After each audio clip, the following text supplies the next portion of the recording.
ధర్మపురి అరవింద్ చెప్పేది ఏంటంటే మైనారిటీ జనాభా చాలా పెరిగింది, అందువల్ల బీహార్ యూపీలో పెరిగింది, తెలంగాణకి నష్టం ఉండదు, తమిళనాడు నష్టం ఉంటే తమిళనాడు నష్టం ఉంటే తెలంగాణ ఎందుకు పోవడం, మనది మనం చూసుకోవాలని చెప్పి ఆయన అంటున్నారు. ఓవరాల్ గా ఇంకొక ఇంట్రెస్టింగ్ టాపిక్ పార్టీ అధ్యక్ష పదవికి సంబంధించి, ఎందుకంటే ఇట్స్ హై టైం. ఇప్పుడు తెలంగాణ బీజేపీకి సంబంధించి దాదాపు కిషన్ రెడ్డి అధ్యక్ష పదవి ఎప్పుడంటే 2023 జూలై, 2 సంవత్సరాలు అవుతుంది.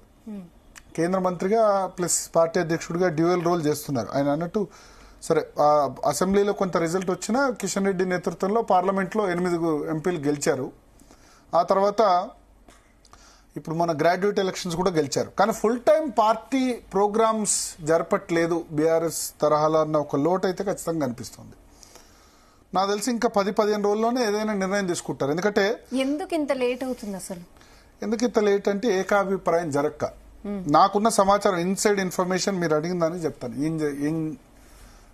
ఎందుకు లేట్ అవుతుంది.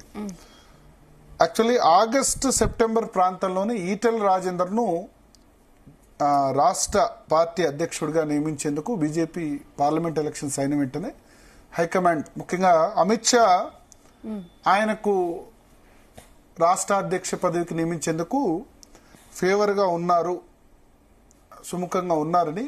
ఎందుకంటే కేంద్ర కేబినెట్ లో కిషన్ రెడ్డికి చోటు దక్కింది కదా, బండి సంజయ్ కూడా ఎంఓఎస్ గా తీసుకున్నారు.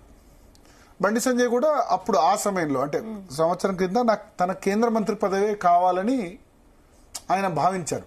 ఎందుకంటే రాష్ట్ర అధ్యక్ష పదవి సంబంధించి చూస్తే బండి సంజయ్ దాదాపు 3 సంవత్సరాలు బాగా కష్టపడ్డారు. కరోనా సమయం కంటే ముందు పార్టీ ప్రెసిడెంట్ గా అపాయింట్ అయ్యి అప్పటి వరకు ఉన్న ఒక బీజేపీ గ్రాఫ్ను అమాంతం పెంచేశారు బండి సంజయ్. పెంచి పార్టీని ఒక పోటాపోటీ అనుకున్న సిచ్యువేషన్ లో అనూహ్యంగా కరెక్ట్ గా ఎన్నికలకు 5-6 నెలల ముందు ఆయన పార్టీ అధ్యక్షుడిగా తీసేశారు. సో ఏం జరిగింది, ఆ బండి సంజయ్ని అధ్యక్షుడిగా తీసేయడం వల్ల ఓవరాల్ గా అందరు అంగీకరించేది ఏంటంటే పార్టీ ఆ సమయంలో దెబ్బతింది. పోనీ ఈటెల రాజేందర్ని అధ్యక్షుడిగా చేశారంటే చేయలేదు, ఎలక్షన్ మేనేజ్మెంట్ కమిటీ కన్వీనర్ గా పెట్టారు. సో ఆయనకి ఫుల్ పవర్స్ ఇవ్వలేదు కదా. సో దానివల్ల ఏమైంది, అసెంబ్లీ ఎన్నికల్లో అల్టిమేట్ గా కాంగ్రెస్ పార్టీ లాభపడ్డది. అప్పటి వరకు కాంగ్రెస్ కు మునుగోడులో, నల్గొండలో హార్ట్ ఆఫ్ ది కాంగ్రెస్ కంచుకోట మునుగోడులో కూడా డిపాజిట్ రాని సిచ్యువేషన్, హుజరాబాద్ లో 3000 ఓట్లు వచ్చాయి. అటువంటి కాంగ్రెస్ రాష్ట్రంలో అధికారంలోకి వచ్చేసింది. అప్పుడు ఏమనుకున్నారంటే బీజేపీ హైకమాండ్ కొంత కాంగ్రెస్ మనము బీఆర్ఎస్ కొట్టుకుంటే కాంగ్రెస్ అధికారంలోకి వస్తుందేమో అని చెప్పి బండి సంజయ్ని అధ్యక్ష పదవి నుంచి తీసేశారు. బీఆర్ఎస్ సెంట్రల్ లో ఉన్న హైకమాండ్ అండర్స్టాండింగ్ లో భాగంగా బండి సంజయ్ని తీసేశారు అని అనుకున్నారు. కానీ అది జరగలేదు. వాళ్ళు ఏదైతే పర్పస్ అనుకున్నారో, కాంగ్రెస్ అధికారంలోకి రావద్దు అనుకున్నారో, కాంగ్రెస్ అధికారంలోకి వచ్చింది. అల్టిమేట్ మేము ఎట్లాగో అధికారంలో బండి సంజయ్ అధ్యక్షుడిగా కొనసాగుంటే కనీసం 25-30 సీట్లు కూడా వచ్చేవి బీజేపీకి అని భావించిన వాళ్ళు కూడా ఉన్నారు.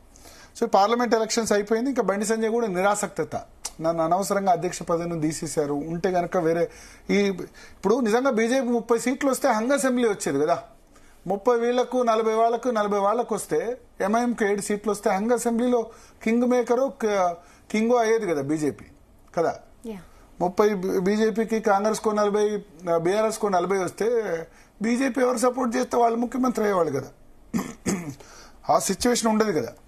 బీజేపీ 8 సీట్లకు పడిపోవడం వల్ల అది కాంగ్రెస్ రేజ్ అయ్యి కాంగ్రెస్కి 24 సీట్లు వచ్చాయి.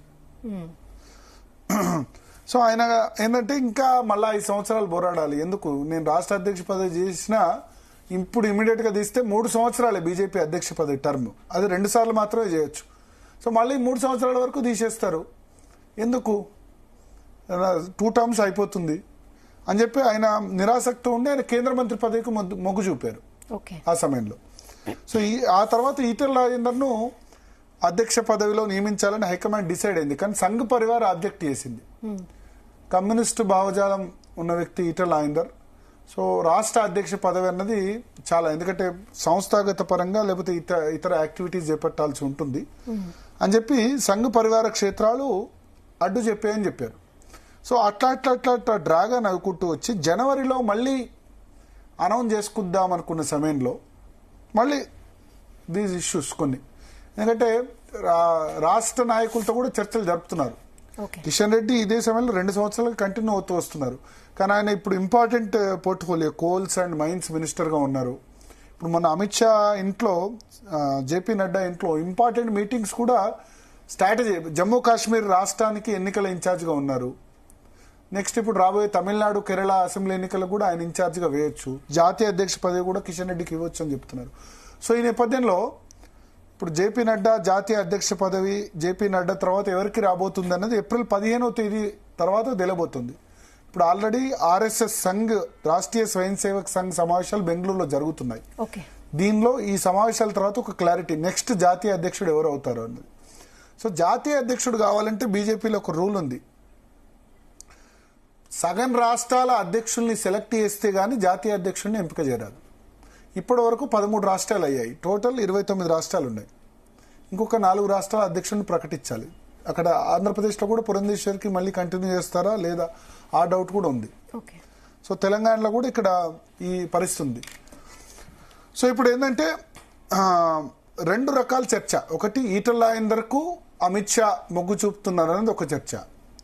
ఈటల రాజేందర్ అభ్యర్థిత్వానికి మిగతా నేతలు, రాష్ట్రంలో ఉన్న మిగతా నేతలు, బండి సంజయ్ వ్యతిరేకం, లక్ష్మణ్ వ్యతిరేకం, కిషన్ రెడ్డి వ్యతిరేకం. మేబీ సపోర్ట్ ఎవరు చేయొచ్చు అంటే ఎంపీలో రఘునందన్ రావు సపోర్ట్ చేయొచ్చు. అంటే రఘునందన్ రావు తనకు అడగొచ్చు, లేదంటే ఈటల రాజేందర్ అయినా పర్లేదు అనొచ్చు. నెక్స్ట్ డీకే అరుణ కూడా అంతే, ఈటల రాజేందర్ లేకపోతే తనకైనా ఓకే అని చెప్పొచ్చు. సో పాత నేతల్లో వ్యతిరేకత ఉంది ఈటల రాజేందర్ అధ్యక్ష అభ్యర్థిత్వం మీద. కొత్త నేతలు, కొత్త ఇటీవల చేరిన నేతలు, కొత్త నేతల్లో సుముఖత ఉంది. అదొక ఇష్యూ. ఇక ధర్మపురి అరవింద్ అధ్యక్ష అభ్యర్థిత్వాన్ని కూడా సీరియస్ గా పరిగణిస్తున్నారు. అందుకని ఆయన ఏం నోరు చెప్పట్లేదు. బట్ ఎంపీల్లోనే ఎవరికో ఒకళ్ళకు వచ్చే అవకాశం ఉంది. ఇప్పుడు ఉన్న వాళ్ళు బండి సంజయ్ కానీ, డీకే అరుణ కానీ, ఈటల రాజేందర్ కానీ, రఘునందన్ రావు కానీ, ఈ 5గురికి ఎక్కువ ఛాన్స్ ఉంది. కానీ ఈ 5గురి కాకుండా కిషన్ రెడ్డి, లక్ష్మణ్, బండి సంజయ్ కలిసి రామచంద్రరావు పేరు ప్రతిపాదిస్తున్నారు. ఎన్ రామచంద్రరావు మాజీ ఎమ్మెల్సీ, గ్రేటర్ హైదరాబాద్ బీజేపీ అధ్యక్షుడిగా కూడా పనిచేశారు. అయితే ఒకటి, వీళ్ళ ఆ పేరును ప్రతిపాదిస్తున్నప్పుడు జనరల్ గా బీజేపీ ఏంటంటే ఈ సిట్టింగ్ ఎమ్మెల్యేలకు, సిట్టింగ్ ఎంపీలకు ఎవరో ఒకళ్ళకి అవకాశం ఇస్తుంది. రామచంద్రరావుకి ఇక్కడ ఏ డిసడ్వాంటేజ్ ఏంటంటే ఆయన ఎమ్మెల్సీ ఎలక్షన్స్ లో గ్రాడ్యుయేట్ లో ఓడిపోయారు.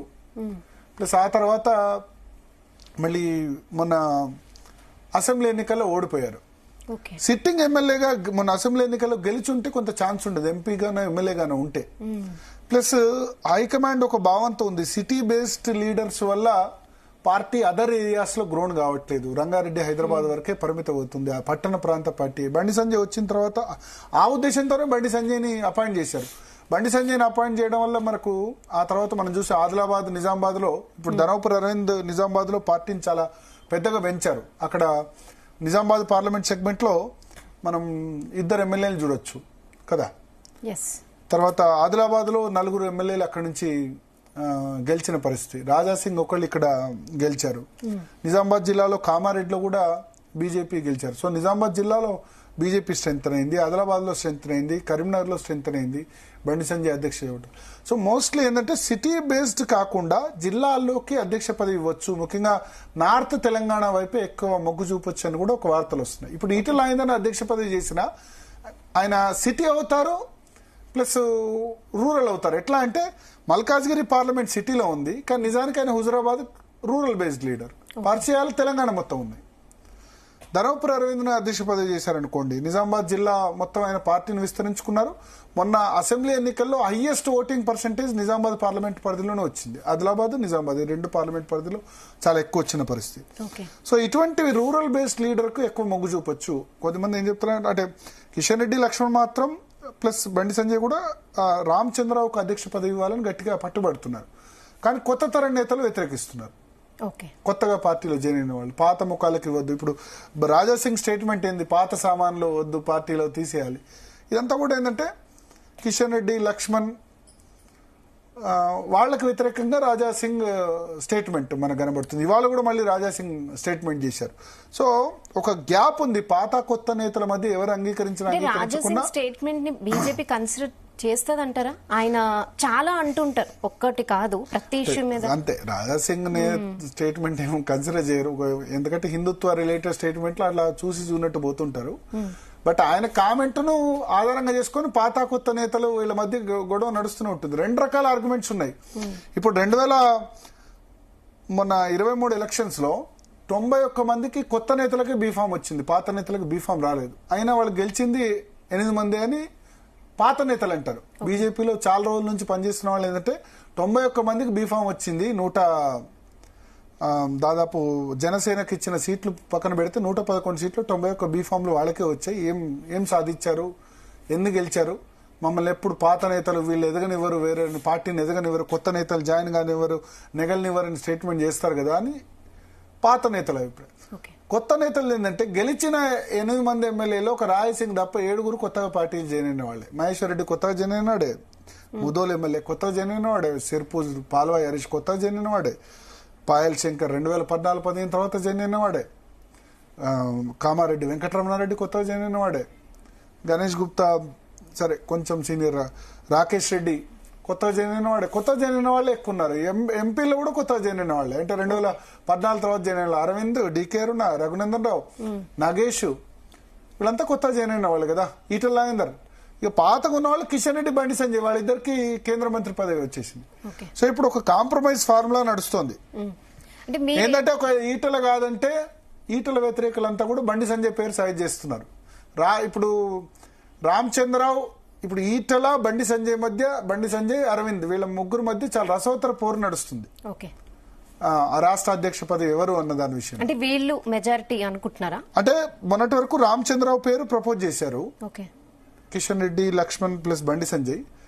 కానీ అక్కడ ఈటల రాజేందర్ వర్సెస్ రామచంద్రరావు అనేసరికి ఆ పేరు అక్కడ వరకు మరి ఎంతవరకు వాస్తవం తెలియదు. హైకమాండ్ పిలిచి చెప్పింది రామచంద్రరావుకి ఇవ్వబోమని చెప్పి. సో అక్కడ వినకపోవడంతో ఇప్పుడు ఈటల వ్యతిరేకులంతా కూడా బండి సంజయ్ పేరు తెర మీద తీసుకొచ్చారు. సంవత్సరం క్రితం బండి సంజయ్ సుముఖంగా లేరు, ఇప్పటికి కూడా ఆయన హాఫ్ హార్టెడే, కేంద్ర మంత్రి పదవి కంటిన్యూ అవుదామని చెప్పి. అయితే కేంద్ర హోంశాఖ సహాయ మంత్రిగా ఉన్నారు, కానీ హోంశాఖలో పెద్దగా పబ్లిక్ చేయడానికి ఏముండదు. మీకు వేరే మినిస్ట్రీస్, పంచాయతీరాజు, అర్బన్ డెవలప్మెంట్, ఇదైతే పబ్లిక్ చేయడానికి ఉంటుంది. హోంశాఖలో పబ్లిక్ తో డైరెక్ట్ గా ఇన్వాల్వ్ అవ్వడానికి ఏముండదు. ప్లస్ కాంగ్రెస్ మీద చాలా వ్యతిరేకత వచ్చిందన్న భావనలో బండి సంజయ్ ఉన్నారు. మొన్న 2 గ్రాడ్యుయేట్ ఎన్నికల సంబంధించి కూడా విస్తృతంగా క్యాంపెయిన్ చేశారు బండి సంజయ్. కాబట్టి ఇప్పుడు ఆయన హాఫ్ హార్టెడ్ గా ఉన్నారు, తీసుకోవాలో వద్దు. ఇవాళ అయితే నేనైతే అడగదు, నేను రేసులో లేనని చెప్పారు, కానీ హైకమాండ్ ఏం చెప్తే అది చేస్తా అన్నారు. సో ఇప్పుడు రామచంద్రరావు పేరును ఇప్పటి వరకు సపోర్ట్ చేసిన వాళ్ళంతా కూడా ఈటలకు సంబంధించిన వ్యతిరేకులు. ఈటలకు బదులు బండి సంజయ్కి ఇవ్వండి అని కొత్త ప్రతిపాదన తెర మీద తీసుకొస్తున్నారు. So high command may consider that also. లేదు వీళ్ళిద్దరు కాకుంటే ధర్మపురి అరవింద్ పేరు కన్సిడర్ చేయొచ్చు, 2 సార్లు ఎంపీగా గెలిచారు కాబట్టి. ఎందుకంటే ఇప్పుడు కిషన్ రెడ్డి, బండి సంజయ్ తర్వాత 2 సార్లు ఎంపీగా గెలిచింది అరవిందే కదా. పాత అప్పుడు 4 గెలిచారు, కిషన్ రెడ్డి, బండి సంజయ్, ధర్మపురి అరవింద్, తర్వాత సోయం బాపురు ఇప్పుడు పార్టీలు లేరు. రఘునందన్ రావు కూడా సీరియస్ గా అడుగుతున్నారు. డీకే అరుణ పేరు కూడా చాలా సీరియస్ గా కన్సిడర్ చేయాలి. అయితే మైనస్ ఏమైందంటే కేంద్ర మంత్రిగా కిషన్ రెడ్డి ఉన్నారు, రెడ్డి సామాజిక వర్గమే. బీజేఎల్పీ నేతగా మహేశ్వర్ రెడ్డి కూడా రెడ్డే ఉన్నారు. ఇద్దరు రెడ్లు అయిపోయారు కదా. కిషన్ రెడ్డే, బీజేపీ నేతగా మహేశ్వర్ రెడ్డి కూడా రెడ్డే. ఇప్పుడు బీజేపీ రాష్ట్ర అధ్యక్షుడుగా కూడా రెడ్డి ఇస్తే, అయితే ఆమె ఏమంటారంటే ఇప్పుడు ఒకటి హైదరాబాద్కి ఇచ్చారు కిషన్ రెడ్డికి కేంద్ర మంత్రి పదవి, ఇంకో కేంద్ర మంత్రి పదవి కరీంనగర్ ఉత్తర తెలంగాణకి ఇచ్చారు. మహేశ్వర్ రెడ్డి బీజేపీ లీడర్ ఉత్తర తెలంగాణలో, మరి దక్షిణ తెలంగాణకి ఇవ్వాలి కదా, మహబూబ్ నగర్, మన ఖమ్మం, నల్గొండ ఇటువైపు ఇవ్వాలి కదా అని చెప్పి ఆమె రాష్ట్ర అధ్యక్ష పదవి అడుగుతున్నారు. సో ఇప్పుడు రాష్ట్ర అధ్యక్ష పదవి మోస్ట్లీ ఎంపీలకే వస్తుంది. అది ధర్మపురి అరవిందో, బండి సంజయ్, ఈటల రాజేందర్, డీకే అరుణ, రఘునందన్ రావు, ఈ 5 మధ్యలో చాలా గట్టిగా నడుస్తోంది. ఈ రేసు సంబంధించి రేపు రేపు రేపు రేపు అని కొట్టిపోయి అదందు ఓ శ్రీ రేపురా అని గోడ మీద రాస్తారు కదా, ఆ విధంగా ఇక్కడ వరకు ఎన్ని నెలలు డ్రాగాన్ అయితే వచ్చిందంటే ఎప్పుడో జూన్లో రిజల్ట్ వస్తే ఇవాళ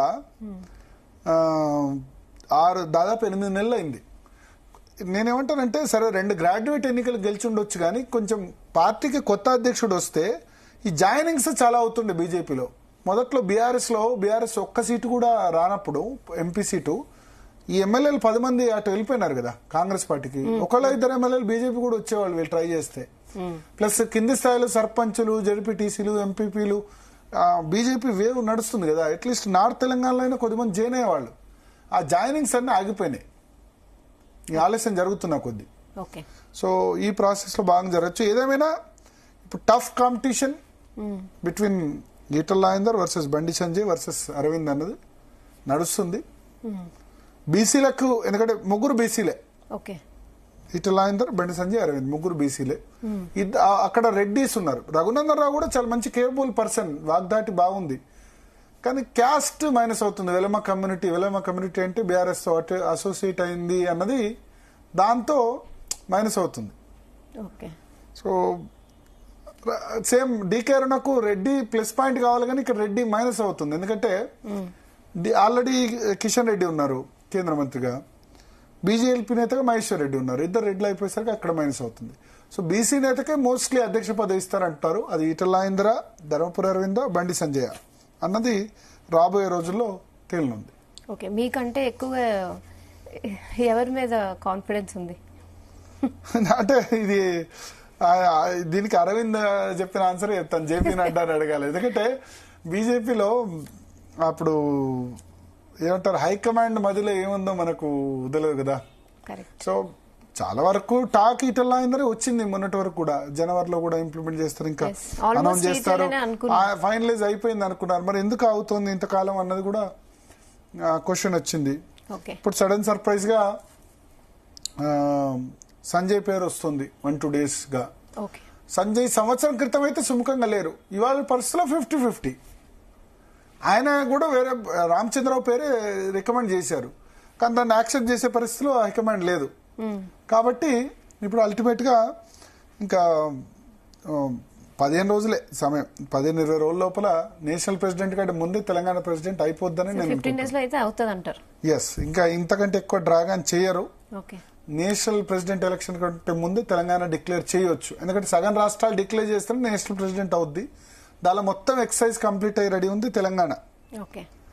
ఆంధ్రప్రదేశ్ కూడా రెండు కూడా జాతీయ అధ్యక్ష పదవి కంటే ముందే డిక్లేర్ చేసేందుకు ఎక్కువ అవకాశాలు కనిపిస్తున్నాయి. Thank you Bharat. సో